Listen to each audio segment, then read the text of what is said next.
আজ বানাবো ক্যারামেল টি, যেটা ইন্টারনেটে ভীষণ ভাইরাল একটা চা। তো আমি কোনোদিনও বানাইনি, আজকে ফার্স্ট ট্রাই করলাম। আমার একটু খেতে ইচ্ছে হয়েছিল, ওর থেকেও বলতে পারো ট্রাই করতে ইচ্ছে হয়েছিল, চাটা বানানোর ইচ্ছে হয়েছিল, তার জন্যই। তো দেখা যাক কীরকম হয় খেতে। তো আমি 3 কাপ চায়ের পরিমাণে সবটা নিয়েছিলাম, 2.5 কাপ চা পাতা নিয়েছিলাম।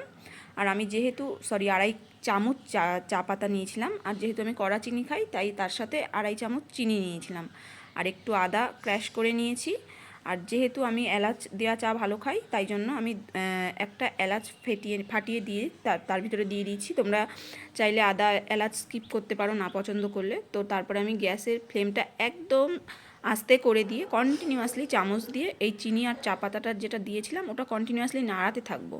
একটু নাড়ালো বন্ধ করলে কিন্তু টোটালি পুরো ওটা লেগে যাবে। তো কন্টিনিউয়াসলি এরকম করতে করতে এক সময় দেখবে এটা মানে ক্যারামেল হতে শুরু করেছে। দেখো, দেখেছো চিনিটা আস্তে আস্তে আস্তে আস্তে ট্রান্সপারেন্ট হচ্ছে। তো বেসিক্যালি আমি কিন্তু র চা খাই, মানে আমি চাটা অত ভালো খাই না। যদিও খাই তাহলে আমি লিকার চাই ভালোবাসি।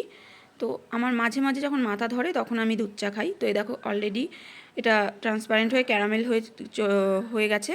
তো আমি এর ভিতরে আগে থেকে যে আমি আমুল দুধ মানে পাউডার দুধ দিয়ে বানিয়ে রেখেছিলাম যে দুধটা, সেটা দিয়ে দিলাম। এবার আমি এটাকে একটু ভালো করে ফুটতে দেবো। তো আমি মাঝে একটু চিনিটা দেখে নিয়েছিলাম, ঠিকই ছিল। তো ভালো করে না ফুটলে কিন্তু চায়ের টেস্ট একদমই আসে না। হয়ে গেছে চা,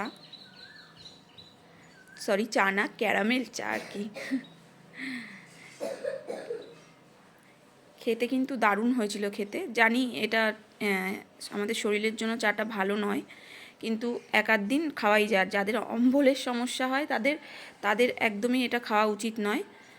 যাদের এমনি কোনো প্রবলেম নেই তারা এক আধ দিন খেতেই পারো, অসুবিধা নেই। তো চাটা দেখতে সুন্দর হয়েছে, খেতেও খুব সুন্দর হয়েছে। তোমরা যারা ট্রাই করোনি অবশ্যই ট্রাই করো।